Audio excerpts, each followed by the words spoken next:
देख रहे हैं अवाम के उठाए गए सवालात, हालत हाजरा पर तबसरों, तज्जियों, खबरों पर मुहित प्रोग्राम न्यूज लाइन रिदा सैफी के साथ।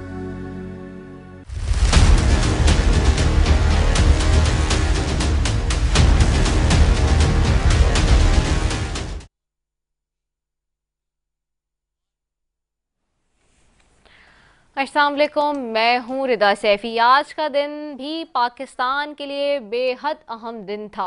आज मुल्क दो हिस्सों में बटा नज़र आया, ज़मीनी एतबार से नहीं बल्कि फ़ैसला साजी के एतबार से। पाकिस्तान के फ़ैसला साज, चाहे वो इस्टेब्लिशमेंट हो, सियासतदान हो या फिर अदलिया, वो सब इस वक्त दो हिस्सों में बटे नजर आते हैं। कुछ रोज़ पहले ISPR ने प्रेस कॉन्फ्रेंस में 9 मई के हवाले से फिर से सख्त मौक़िफ़ इख्तियार किया था, जिसके बाद इमरान खान ने मशरूत माफ़ी की पेशकश की थी। मामला अगर मगर का शिकार था ही कि आज साबिक DG ISI फैज़ हमीद को तहवील में ले लिया गया फ़ौज की जानिब से, जो कि ये बात दर्शाता है कि फ़ौज किसी भी सूरत तहरीक इंसाफ की जानिब से डिजिटल वार बर्दाश्त नहीं करने वाली और ना कर रही है। अदलिया भी बढ़ चुकी है। एक तरफ आज अदलिया ने मुस्लिम लीग नून के 3 MNOs को बहाल किया है, तो दूसरी तरफ PTI रहनुमा उमर अयूब कहते हैं कि नून लीग तो अदालतों पर हमलावर है, हम अदालतों के मुहाफिज हैं। अब सवाल ये बनता है कि जब फैसले नून लीग के हक में हो रहे हैं तो वो कैसे अदालतों के मुखालिफ हैं। यहाँ वही बात आती है कि कुछ जजेस के फैसले PTI के हक में और कुछ नून लीग के हक में नजर आ रहे हैं आते हुए। इमरान खान की माफ़ी के ऑफर पर आर्मी चीफ का सख्त मौक़िफ़ और फैज़ हमीद का तहवील में आना तहरीक इंसाफ के लिए बड़ा सेटबैक है, जिसके बाद PTI की क़यादत ने प्लान भी बनाकर इस पर अमल करना शुरू कर दिया। PTI कह रही है कि माफ़ी तो हम अल्लाह से ही मांगते हैं और साथ साथ 9 मई को भी फॉल्स फ्लैग ऑपरेशन बता दिया है। अपोजिशन लीडर और PTI रहनुमा उमर अयूब ने जो कहा, पहले वो सुन लेते हैं। माफी तो हम लोग मांगते हैं सिर्फ परवरदिगार से, नंबर 1। नंबर 2 बात जो है, वज़ीर आज़म इमरान खान साहब ने वाज़े तौर पे बार कहा है कि CCTV कैमरा फुटेज 9 मई की आप सामने ले आए, आप 18 मार्च की सामने ले आए, दूध का दूध पानी का पानी हो जाएगा। अमेरिका में कैपिटल हिल पे जो दंगा फसाद हुआ था, वहां पे CCTV फुटेज सामने लाई गई थी और लोगों को उसके जरिए आइडेंटिफाई करके पकड़ा गया था और सजाएं हुई थी। यहां पे भी हम लोग कह रहे हैं, हम लोग इसलिए कह रहे हैं क्योंकि हमें मालूम है ये एक फॉल्स फ्लैग ऑपरेशन था। अब सवाल ये है कि PTI क्या बंदगली में फंस चुकी है। सवाल ये भी है कि क्या फौज ने डिजिटल वार बर्दाश्त ना करने की ठान ली है। आज अपने पैनल से ये भी पूछेंगे कि क्या पीपल्स पार्टी और नून लीग ने मौजूदा टेंशन फौज और PTI के मत्थे ही मार दी है। सियासतदान जो PTI को पाबंदी लगाने पर तुले हुए हैं, वो PTI बामुकाबला एस्टेब्लिशमेंट का तमाशा देखना चाहते हैं। मुल्क के खातिर आगे कौन बढ़ेगा? क्या हम खुश बाकी सबको दीवार से लगा दो, हुकूमतें जमातें यही चाहती हैं हमेशा की तरह? इसी सब पर बात करेंगे। सबसे पहले मौजूद है सहर कामरान साहब हैं MNA पीपल्स पार्टी से, सुहेल सुल्तान साहब हैं MNA PTI से, तायरा औरंगजेब साहब हैं MNA मुस्लिम लीग नून से। तीनों मौजूद मेहमानों का शुक्रिया। सबसे पहले सुहेल सुल्तान साहब आपकी तरफ आऊँगी। सुहेल साहब, आज की डेवलपमेंट आपके सामने है, क्या कहेंगे? जी बिस्मिल्लाहिर्रहमानिर्रहीम। सबसे पहले मैं ये बताना चाहूँगा कि ये जो जजमेंट सुप्रीम कोर्ट की आज आई है, इस पर मैं एक कमेंट करूंगा कि अभी तो डिटेल जजमेंट खैर नहीं है, उसको पढ़ के इस पर प्रॉपरली कमेंट कर सकूंगा, क्योंकि एक प्रोफेशनल वकील होने की वजह से अभी ये कहना कबल अज़ वक्त होगा।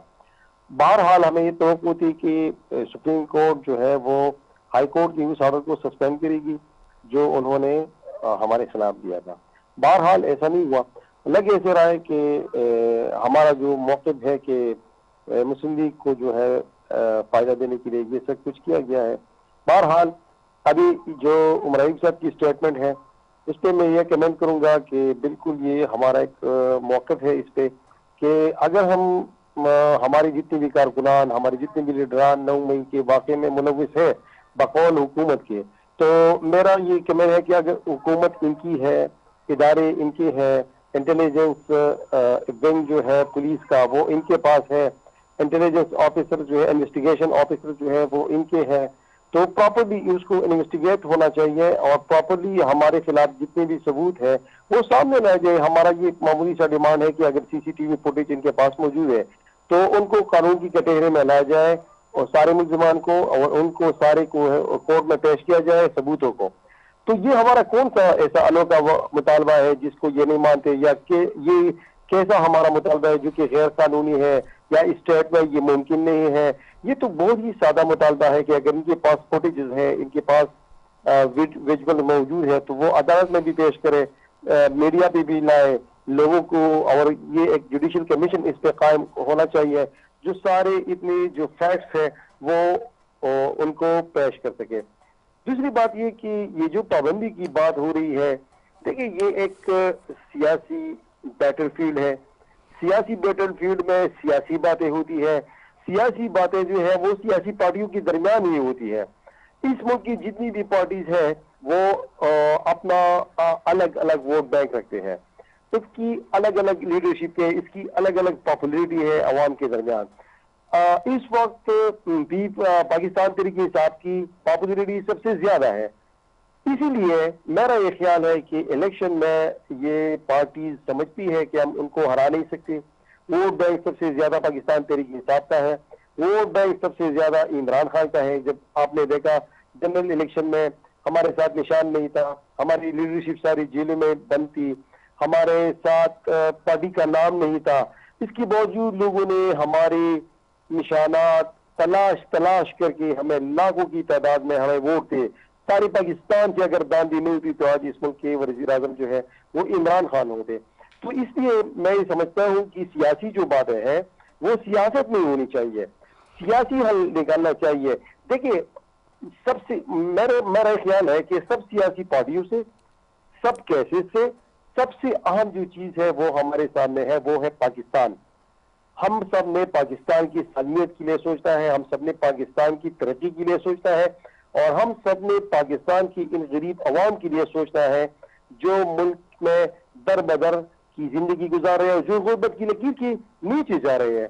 तो मेरा ये ख्याल है कि डायलॉग्स जो है ये होने चाहिए, डायलॉग्स के जरिए इन सारे मसाइल का हल निकालना चाहिए, और ये तब मुमकिन होगा जब सारी पार्टी जो है वो हकीकी तौर पर ये एक दूसरे की जितनी भी वो पॉपुलरिटी है वो एक्सेप्ट करे। देखिए जिस तरह 2008 इलेक्शन से पहले ऑल पार्टीज एक कॉन्फ्रेंस हुई थी, तो उस कॉन्फ्रेंस में बेनजीर भुट्टो शहीद साहिबा जो है उसकी मेरे ख्याल में वो तो खैर उसमें पार्टिसिपेट नहीं कर सकती, अमीन तैयब साहब उसमें मौजूद थे।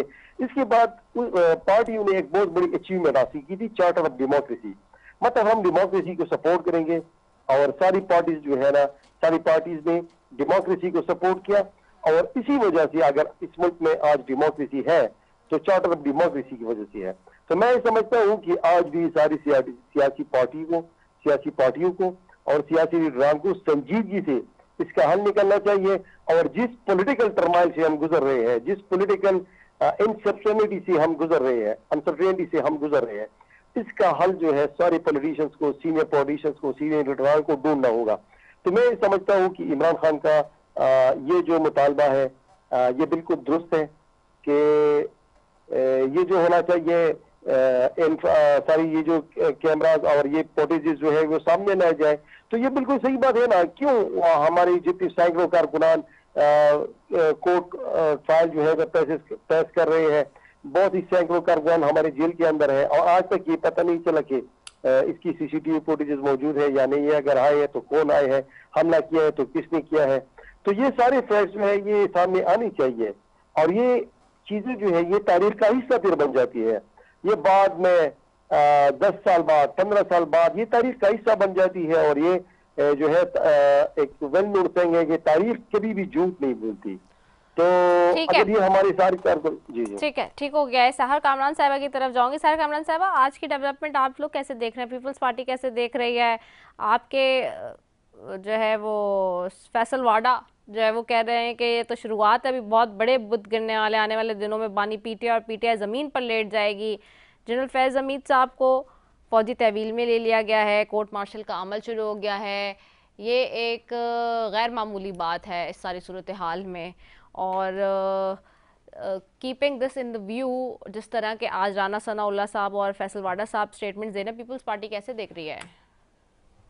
देखिए बहुत क्लियर है कि जो है पीपल्स पार्टी हमेशा से आइन और जमहूरियत की जो है अलमबरदार रही है और मुहाफिज भी रही है। पीपल्स पार्टी ये समझती है कि जो है जो भी आईनी तरीक़ेकार है उसको फॉलो होना चाहिए। और आज एक बात पता लग गई कि जो भी अपने इख्तियार से तजावुज़ करता है, एक दिन उसको जो है यकीनन जो है वो अकाउंटेबिलिटी का सामना करना पड़ता है। और अफ़वाज पाकिस्तान में ये कोई ये नहीं कह सकते कि एक सोल इवेंट है, एक अकाउंटेबिलिटी का अमल जारी था। और मैं समझती हूँ कि जनरल फैज हमीद के खिलाफ भी यकीनन इतने शवाहिद अब तक जमा हो चुके होंगे जो इतना बड़ा एक्शन हुआ। और ये भी हमें पता है कि तारीख वाकई नहीं भूलती, तारीख जो है वो याद रखती है। और जिस तरीके से एक्सेसेस की गई, यानी दो चीजें हैं, एक तो वो टॉक्सिसिटी का, और दूसरा जो है ये कि पोस्ट रिटायरमेंट जो वायलेशन है आर्मी एक्ट की। तो इसका मतलब है कि सिलसिला कहीं थमा नहीं था। और ये जो एक चीज है मैं समझती हूँ दिस इज वेरी इंपॉर्टेंट कि कोई भी शख्स कानून से एहतसाब से बालतर नहीं है। तो मैं समझती हूँ हर एक के लिए एक इसके अंदर सबक है कि अपने इख्तियारात से तजावुज़ ना करें, क्योंकि एक ना एक दिन आपको एहतसाब का अकाउंटेबिलिटी का सामना करना है। और बाकी जो सुहेल साहब फरमा रहे थे, मैं कहती हूँ बिल्कुल माफी मांगे कि मदीना मुनव्वरा के अंदर किस तरीके से उसकी हुर्मत और जो एक तरीकेकार है उसके खिलाफ आप गए थे, किस तरीके से पाकिस्तानियों को बदनाम किया था, किस तरीके से आज आप देखें जगह जगह से पाकिस्तानियों के खिलाफ आवाज आ रही है। क्यों? कि हम जो एक रवैया नफरत का, जो एक रवैया तकसीम का, जो एक रवैया कानून को के खिलाफ जाने का इख्तियार किया गया, उसने जो है हमारे लिए बहुत से जो है जो अपॉर्चुनिटीज है उनको कम कर दिया। तो बिल्कुल माफी मांगे कि जो जमान पार्क से बम फेंके गए, बिल्कुल माफी मांगे। वीडियोस हैं जो सोशल मीडिया पे भी सर्कुलेट कर रही हैं, आपने भी देखी है, हमने भी देखी है। वीडियोस तो उस इंसाइटमेंट की भी हैं, जिस तरीके के बयानात आए और लोगों को तरहीब दी गई कि आप जो है इंसाइटमेंट का और वायलेंस का रास्ता इख्तियार करें। वीडियो तो है लोगों को इकट्ठा करके और जीएचपी ले जाने की भी है। वीडियो तो है 14 की यादगारों को मिसवार करने की है। वीडियो तो है खुद जो है हसन नियाजी की यूनिफॉर्म को लेके डंडे पे लगाने की भी है। वीडियोस तो बहुत है, ठीक है ना। वो वीडियोस भी हैं, 2014 की वीडियोस भी हैं, तो वो सब चीजें हैं। माफी मांगे, बिल्कुल माफी मांगे कि तैयबा गुल को जो है होस्टेज बना के रख के जो मुखालिफ आपके सियासी मुखालिफ थे उनके खिलाफ केस बनाया गया। माफी मांगे कि ईद की रात जो है 12 बजे आपने फरियाल तारपुर साहिबा को हॉस्पिटल से जेल मुंतकिल किया। माफी मांगे कि आपने जो है मरियम नवाज शरीफ साहिबा को गिरफ्तार किया और कैमरे लगाए। माफी मांगे कि आपने सदर मुमलिकत आसिफ अली जरदारी को गिरफ्तार किया, ईद की नमाज पढ़ने नहीं दी, इंसुलिन रखने के लिए रेफ्रिजरेटर नहीं दिया। माफी मांगे कि आपने कौम को तकसीम किया। मैं समझती हूँ हर चीज को माफ किया जा सकता है। क्या इस बात को माफ किया जाएगा कि आपने सोशल फैब्रिक ऑफ सोसाइटी तबाह कर दिया? क्या इस बात को माफ किया जाएगा कि आपने बैरून मुल्क पाकिस्तान के खिलाफ एक मुनज्जम कैंपेन चलाई? बिल्कुल, हम तो कहते थे कि चार्टर ऑफ डेमोक्रेसी साइन करें, हम तो कहते थे चार्टर ऑफ इकोनॉमी साइन करें। वो जो एक रौनक थी, जो एक फिरौनियत थी, जो एरोगेंस थी, जो कहती थी कि किसी के साथ बैठना नहीं है। और आज भी बिल्कुल हम तो कहते हैं, आप लोग पार्लियामेंट में बैठे हैं, आप लोग हर पर्क्स एंड प्रिविलेजेस को आप शेयर करते हैं, आपके पास स्टैंडिंग कमेटी की चेयर्स है, आप बिजनेस एडवाइजरी कमेटी की मीटिंग में शामिल होते हैं, लेकिन ऐवान के अंदर ऐवान की कार्रवाई नहीं चलने देते। जिस किस्म की जुबान इस्तेमाल होती है, जिस किस्म का माहौल बनता है, वो इस बात का मौका ही नहीं देता कि हम जो है आम जो अवाम है उसके बातों को लेके आगे चलें। जो एक माहौल बना दिया है। सदर मुमलिकत आसिफ अली जरदारी ने अपने खिताब के अंदर कहा, एक मुफाहमत की दोबारा उन्होंने बात की, उन्होंने कहा कि आए सब मिलके बैठे। तो आपने क्या किया? आपने शोर शराबा किया, आपने सदर मुमलिकत की तकरीर नहीं होने दी, और आपका जो एक इतना गलत प्रेसिडेंट सेट किया कि मैं बिल्कुल माफी मांगे उन तमाम जो है वाकयात पे। आपने कहा कि पाकिस्तान पे एटम बम गिरना चाहिए, आपने कहा चोरों को हुकूमत देने से। माफी मांगे कि आपने कहा कि पाकिस्तान की nuclear security safety and security पर आपने सवाल उठाए। माफी मांगे इस्लामाबाद की ग्रीन बेल्ट चली। माफी मांगे उन नफरतों को जो आपने माशरे में फैलाई। माफी मांगे जिस तरीके से आपने पाकिस्तान की तमाम खारजा पॉलिसी के ऊपर जर्ब लगाई। बात बिल्कुल माफी मांगे। ये तमाम बातें वो हैं कि आपके माफी मांगने की हैं। आप माफी मांगे 14 से भी, उनकी फैमिली से भी आप माफी मांगे, जो आपके सियासी मुखालिफिन है उनसे भी आप माफी मांगे, पार्लियामेंट से भी बिल्कुल आप माफी मांगे। कि आपकी माफी शायद बहुत सारे जो नुकसान हो गए उसकी तलाफी तो नहीं कर सकेगी, मगर एक अच्छी रिवायत जरूर डालेगी कि आपको ये अंदाजा हो गया कि आपने इतना गलत किया। और फिर मैं समझती हूँ कि जिन लोगों के ऊपर जो है वो जुर्म साबित होते हैं, जिस तरीके से कैपिटल हिल पे हमला करने वालों को सजा मिली, जिस तरीके से यूके के अंदर अब जो फार राइट्स जो है जो कि वायलेंस पे उकसा रहे थे उनको सजा मिली, यहाँ पे भी मिलनी चाहिए। हर वो शख्स जो कि प्रोवोक कर रहा था, हर वो शख्स जो कह रहा था कि दूसरे सूबे से आके दूसरे सूबे पे हमला करेंगे, जिस तरीके से जो है केपी की पुलिस आके पंजाब की पुलिस से जो है वो झड़पें कर रही थी, वो तमाम चीजों पे माफी मांगे। कैसे हम भूल जाए, हमने वो मनासिर देखे, इनको भूलना बहुत मुश्किल है। आप इन तमाम बातों पे माफी मांगिए, अपनी नफरतों पे, अपनी गलतियों पे, और फिर ये कहेंगे अब बस हो गई, अब बस हो गई। आगे के लिए सजा जजा का अमल सबके लिए है। अगर अफवाज पाकिस्तान ये अमल अपने इदारे के अंदर कर सकती है तो फिर कोई भी शख्स जो है वो मामराए आइन नहीं है, कोई भी शख्स मामराए कानून नहीं है। सबका सामना करना चाहिए। ठीक हो गया है। मैं ताहिरा औरंगजेब साहब आपकी तरफ आऊंगी। ताहिरा साहब आपको आवाज आ रही है? ताहिरा औरंगजेब साहब आपको आवाज आ रही है? ताहिरा साहब आपको आवाज आ रही है मेरी? अच्छा, मुझे ताहिरा साहबा की आवाज़ आ रही है। चलिए, मैंने एक ब्रेक पे भी जाना है जी, कमर्शियल ब्रेक है, शॉर्ट कमर्शियल ब्रेक की तरफ जा रहे हैं, उसके बाद आप सारे स्टे ट्यून।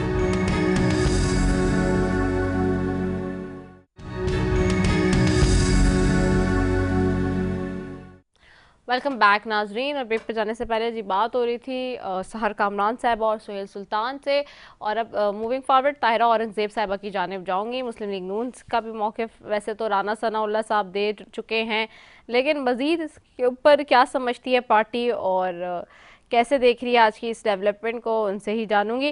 ताहिरा औरंगजेब साहबा, आप कैसे देखती हैं जनरल फैज़ हमीद साहब को फ़ौजी तहवील में लिया गया है, कोर्ट मार्शल का अमल भी शुरू हो गया है, और आज ही ये डेवलपमेंट सारी बनी है, मुस्लिम लीग नून इसको कैसे देखती है जी?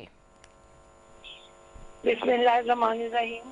फौज एक अदारा है और एक मुक़्तदर अदारा है जो सिर्फ ये कि सरहदों पर हमारी हिफाजत नहीं करके, मुल्क के अंदर भी जब सैलाब आए, जल्जला आए, कोई भी आफत आए तो वो आप देखिए दिन रात हमारे साथ शाना बशाना सियासतदानों के साथ खड़े होते हैं और हर मुश्किल से कौम को निकालने में मददगार साबित होते हैं।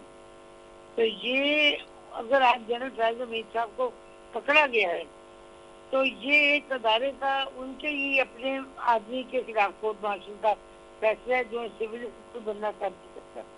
ये अदारा एक फौज और उन्हीं का आदमी है, वो जो जनरल फैज़ हमीद साहब उन्हीं के आदमी है, और उन पर जो भी इल्जाम हैं या जो भी उन पर केसेस हैं, इल्जाम तो मैं नहीं कहूँगी क्योंकि उनके खिलाफ तो सबूत सारे मौजूद हैं, और जो कुछ उनके लिए मौजूद है उसी की रोशनी में उन पर उनका केस चलेगा और उनको सजा होगी। उनका तो एक अपना तरीका कार है केस चलाने का भी, उनकी कोर्ट भी अपनी है, उनके जजेस भी अपने हैं, और उनके आर्मी की अदालतों में उनके कोर्ट मार्शल का फैसला भी होता है और सजाएं भी मिलती हैं और बरी भी होते हैं।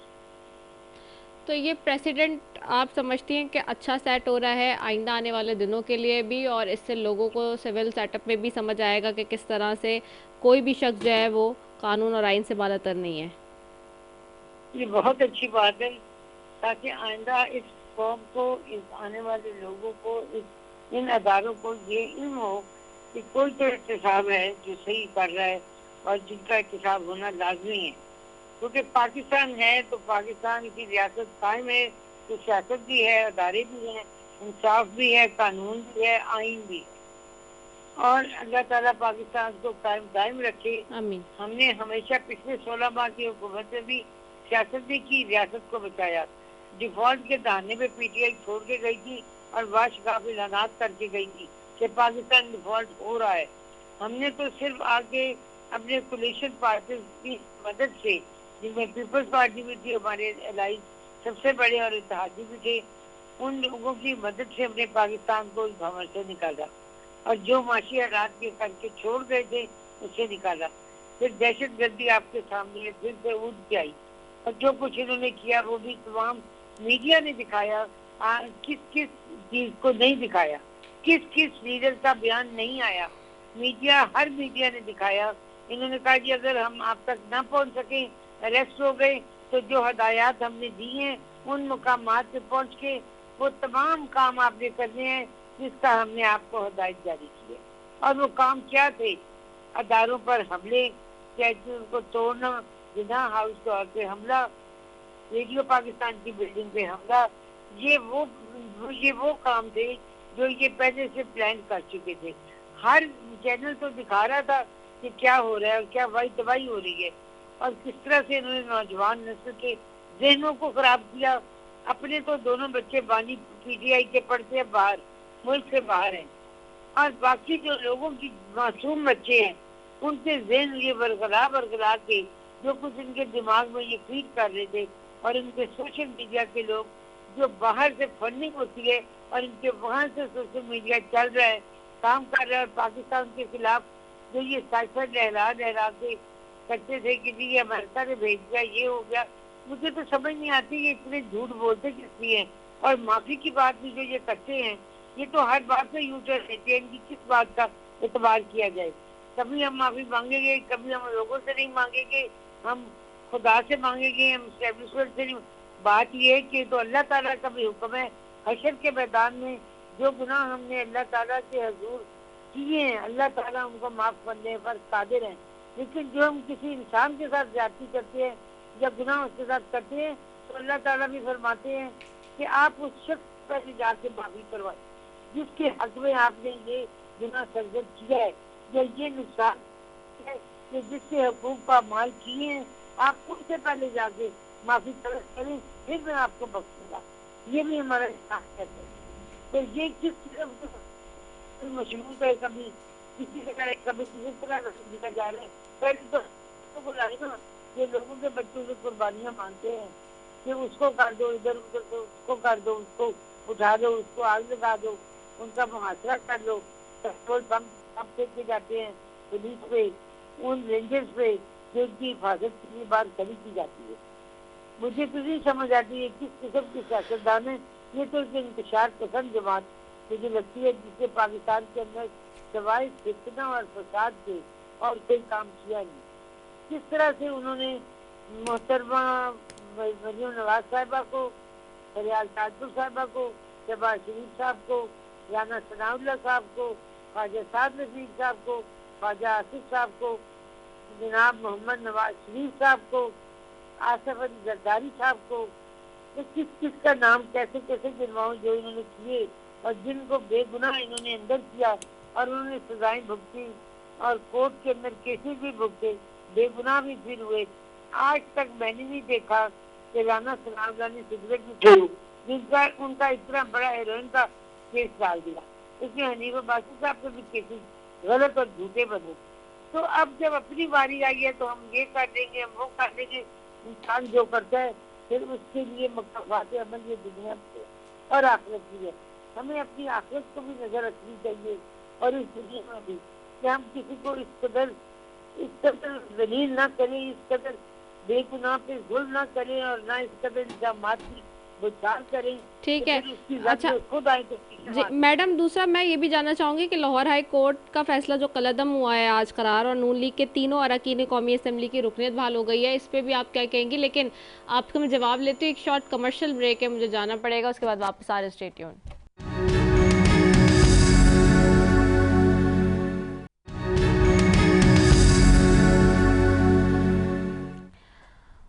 वेलकम बैक नाज़रीन। और ब्रेक पे जाने से पहले जी बात हो रही है, हमारे पास इस वक्त ताहिरा औरंगज़ेब साहिबा, सुहेल सुल्तान और सार कामरान साहिबा मौजूद है। ताहिरा औरंगज़ेब साहिबा, आपसे मैं क्वेश्चन छोड़ के गई थी इसी हवाले से कि आज जो लाहौर हाई कोर्ट का फैसला कदम हुआ है, सुप्रीम कोर्ट ने किया है और नून लीग के 3 अरकान कौमी असम्बली की रुकनीत बहाल कर दी है। अब PTI कह रही है कि जी अब आप फैसला आपके हक में है, तो आप कहेंगे जी बल्ले बल्ले हो गई। से बालातर कोई नहीं। हमने हमेशा हमारी जमात में हमने आइन और कानून की पासदारी की। सब क़यादत ने जिस पे केसेस गलत बने या झूठ बने उन्होंने केस पेश किए। हत्ता के मोहम्मद नवाज शरीफ साहब की पार्टी के चेयरमैन है, उन्होंने 100 से ज्यादा नैब की केस पेशियां भुगती। लेकिन हम हमेशा कहते हैं कि हम आइन और कानून की पासदारी के साथ हैं और अगर आज लाहौर हाई कोर्ट का ये फैसला है, हम उसका खैर मकदम करते हैं, लेकिन तहरीक इंसाफ ने साफ तौर पर कहा कि हम इस फैसले को तस्लीम नहीं करते, मुस्तरद करते हैं। और मैं आपको एक और बात अर्ज करूँ, जैसा मैंने पहले कहा कि फौज एक अदारा है, फैज हमीद साहब का केस अदारे के एक अपने ही आदमी के कोर्ट मार्शल है, और उस अदारे का अपना अंदरूनी मामला है कि वो इस पर क्या कर, फौजी अदालतें अपनी अलग होती है, इसके अंदर उनके साथ जो फैसला उनके बारे में किया जाएगा उनके अदारे के अपने लोग करेंगे और अपनी अदालतों में करेंगे। बाकी रहेगी सुप्रीम कोर्ट की बात और हाई कोर्ट की बात। तो अगर तो फैसले आ जाए बानी के हक में, तो वो कहते हैं ये इंसाफ और कानून की बालादस्ती है, और अगर किसी जमात के हक में आए तो कि हम विस्तृत करते हैं, हम इसे फैसला नहीं मान, हमें अगर हक में फैसला है तब भी हम कहते हैं आईन और कानून की बालादस्ती होनी चाहिए, और अगर हमारे खिलाफ आए तो हम उसके खिलाफ तमाम केसेस हमेशा माजी में वो करते रहे हैं। आपने देखा होगा हमारी तमाम क़यादतें वो केसेस भुगते, और सिर्फ हमारी नहीं, पीपल्स पार्टी की क़यादत थी केसेस भुगते, और बाकी जमातें जो हमारे एलाइज हैं उन्होंने भी जो केसेस थे वो अगर नैब में था, हाई कोर्ट में, सुप्रीम कोर्ट में था, लाहौर हाई कोर्ट में था, साहब ने हर एक शख्स ने वो केसेस भुगते, उनमें हमजा शहबाज भी शामिल है। तो आज अगर एक लाहौर अच्छा चलें, मेरे ख्याल से लाइन मुनक़ता हो गई, कोशिश करेंगे उनसे दोबारा रब्ता करें। सुहेल सुल्तान साहब आपकी तरफ वापस आऊँगी। सुहेल साहब, अच्छा ये मैं चाहूँगी कि जनरल फैज़ हमीद की जो फ़ौजी तहवील में लिया गया है और कोर्ट मार्शल का अमल शुरू हुआ है, इस पर भी थोड़ी सी बात कर दें। बस पार्टी ऑफ PMLN ने तो कर लिया जी। इससे पहले मैं मेरे जो दो मैंने जहन की बातों का थोड़ा सा वो जवाब दूंगा। देखिए, ये मुआवी की बात करते हैं कि इमरान खान मुआवी मांगे, इमरान खान ने ये किया वो किया, इनकी पार्टी ने ये किया। देखिए, अगर मुआवी का मांगने का इन लोगों का इतना ही शौक है ना, तो फिर 1988 से शुरू करें और 1971 से पीपल्स पार्टी वाली शुरू करें। मैं कहना चाहता हूं कि IJI वाले पर मुआवी मांगे, फौज पर हमला 1998 सबसे पहले नवाज शरीफ ने किया, वो मुआवी मांगे। सुप्रीम कोर्ट पर हमला मिस्टर मीर नवाज ने किया था, वो माफी मांगे। फिर इसके बाद वोट की इज्जतों का नारा किसने लगाया, फिर वो शुरू हो गई। फिर जब नवाज शरीफ आ गए तो शहबाज शरीफ ने उनको धोखा दिया, क्योंकि नवाज शरीफ के साथ ये वादा हुआ था कि आपको प्राइम मिनिस्टर बनाएंगे। पहले शहबाज शरीफ नवाज शरीफ से तो माफी मांगे ना, इसके बाद हमारी बात करें। फिर हमारा मैंडेट इन लोगों ने चुराया है, ये हमसे पहले माफी मांगे, फिर ये माफी की बात करें। और हमने जो वीडियोस की बात की थी, ये हम वीडियोस की वो बात कर रहे हैं जी, सारी वीडियोस निकाले, सारे वीडियो जो निकाले। ये फेसबुक की बात करते हैं कि फेसबुक पे उन्होंने वीडियोस डाली है, और लोगों की भी पहचान ना ये और लोग कौन थे। और दूसरी तरफ ये जो जाली प्लेटर्स का ड्रामा किसने वो रचाया था, और फिर बाद में वो टेस्ट जो है वो साफ निकल है, वो माफी मांगे। इसके बाद जो करप्शन का पैसा लंदन लेके गए थे, लंदन में उन्होंने वो अपार्टमेंट खरीदे उन पाकिस्तानी लोगों के टैक्स के पैसे से, वो माफी मांगे। और दूसरी तरफ जब हम आए तो 1971 में मुल्क को जिसने दो टुकड़े किया, उस वक्त कौन थे, जुल्फ़िकार अली भुट्टो साहब, वो मुआफी मांगे। सरे महल वाली मुआफी मांगे। 10% कौन लेता था, आसिफ अली जरदारी, वो मुआफी मांगे। और इसके बाद जब कभी मुल्क में जमहूरियत के खिलाफ बात होती है तो कंधा उसको पीपल्स पार्टी वाले देते हैं, पीपल्स पार्टी वाले सबसे पहले मुआफी मांगे। अगर मुआफी मांगने का इन लोगों का इतनी शौक है तो फिर 1971 से शुरू करें, फिर 2022 पे ये खत्म करेंगे। और 2022 पे एक इलेक्टेड हुकूमत को इन लोगों की वजह से गिराए ना, अमेरिका के एक शहरी पर ये मुआफी मांगे, कौम से ये मुआफी मांगे। और क्या हुआ 2022 के बाद, रिजीम चेंज ऑपरेशन के बाद, उस वक्त पेट्रोल कितनी थी, 149 रुपए फी लीटर, और आज कितनी है, 280। ये मुआफी मांगे कौम से। महंगाई कितनी बढ़ी, 36%। ये PDM की हुकूमत की वजह से ये मुआफी मांगे। पाकिस्तान में करप्शन कितनी बड़ी, पाकिस्तान में करप्शन एक वक्त था जो पाकिस्तान ट्रांसपेरेंसी इंटरनेशनल की रिपोर्ट के मुताबिक सारी दुनिया में एक नंबर पे इन लोगों की वजह से आया था, क्योंकि कभी मुस्लिम लीग की हुकूमत, कभी पीपल्स पार्टी की हुकूमत, कभी मुस्लिम लीग की हुकूमत, कभी पीपल्स पार्टी की हुकूमत। तो ये मुआफी मांगे ना, करप्शन में हमारे मुल्क को एक नंबर पे कौन लाया था, इन लोगों की वजह से। तो ये करप्शन को बढ़ाने वाले, करप्शन को रोकने वाले, देने वाले, पाकिस्तान का पैसा लंदन और स्विट्जरलैंड में जाने वाले, पाकिस्तान के टैक्स या पाकिस्तान को गर्क करने वाले, पाकिस्तान की इकानमी को तबाह करने वाले, PIA को तबाह करने वाले, रेलवे को तबाह करने वाले, पाकिस्तान के सारे इदारों को इकोनॉमिकली तबाह करने वाले सबसे पहले ये मुआफी मांगे। और हमने क्या किया, इमरान खान की स्टेटमेंट बड़ी वाजी है। इमरान खान कहते हैं कि अगर हम इन चीजों में मुलविस पाए जाते हैं तो ठीक है, हमें सजा दे, कोर्ट मौजूद है, अदालतें मौजूद है। तो इसका ये मतलब तो नहीं कि हम अपनी स्टेटमेंट जो है वो बड़ा चढ़ा के पेश कर रहे हैं या गलत तौर पर पेश कर रहे हैं। इनके पास हुकूमत तो उनकी है, पंजाब में इनकी हुकूमत है, हमारे सारे एमएनएस की पकड़ तकड़ वहां भी होती है। हमें जलसा करने की वो इजाजत नहीं है, हमें रैली की इजाजत नहीं है। हमारे एमएनएस जब वहां पे जाती है तो पुलिस की चाबी पड़ती है, पुलिस इनकी है, पुलिस की इन्वेस्टिगेशन इनकी है। तो ये अपनी इन्वेस्टिगेशन की इम्प्रूव करे, हमारे खिलाफ जो है सारे वो चालान जो है पुट इन कोर्ट करे, केसेस को साबित करे ना। ये मीडिया पे आके क्यों कहते हैं कि इन्होंने ये किया, वो किया, ये किया, वो किया? ये मीडिया ट्रायल कर रहे हैं हमारा। तो क्या इस मुल्क में मीडिया ट्रायल कानूनी है या गैर कानूनी है? ये जाके अदालतों में सारे जो है इन्वेस्टिगेशन विंग इनके पास है, तो कैसे साबित करें? दूसरी तरफ आपने ये कहा कि दूसरा जो आपका ये मौक़िफ़ है कि फैज़ हमीद के बारे में, देखिए फैज़ हमीद के बारे में वो तो मेरे ख्याल में सुप्रीम कोर्ट की एक ऑर्डर की वजह से उनको वो किया गया है। अभी इसमें भी कुछ कहना कबल अज़ वक्त है, क्योंकि एक तो ये इंटरनल मामला है और फौज का, इसमें मैं अभी कोई कमेंट इसलिए नहीं करना चाहूँगा क्योंकि ना तो मैंने वो ऑर्डर पढ़ी है सुप्रीम कोर्ट की, ना वो मेरे पास है। तो मेरा ये ख्याल है कि ये जो मुआफी की ये बात कर रहे हैं या 9 मई की, 9 मई पे उन्होंने तो सारी सियासत 9 मई पे लाके खड़ी कर दी अपनी। ये 9 मई से आप निकले, अब इनकी हुकूमत है, इनको समझ आनी चाहिए कि अब ये हमारी हुकूमत है। मुल्क की तरक्की की बात करें, आपने मुल्क की इकानमी कैसे ठीक करनी है, अगर आपके पास टीम है तो वो ठीक करें। आपने महंगाई पे कैसे काबू पानी है वो बात करें हमसे। वो अब भी आप कह रहे हैं कि 9 मई 9 मई 9 मई 9 मई को आप भूलते ही नहीं, आपके सर पर वो भूत सवार है। भाई आपकी पंजाब में भी हुकूमत है, मरकज भी हुकूमत है, अपनी गवर्नेंस को ठीक करें, गवर्नेंस को इम्प्रूव करें। ठीक है, गवर्नेंस को ठीक करें, महंगाई पे काबू पाएं, बाकी सारी बातें छोड़ें। जी सार कामरान साहबा जी क्या करा दूं रिदा? जी आवाज आ रही है? जी आ रही है जी।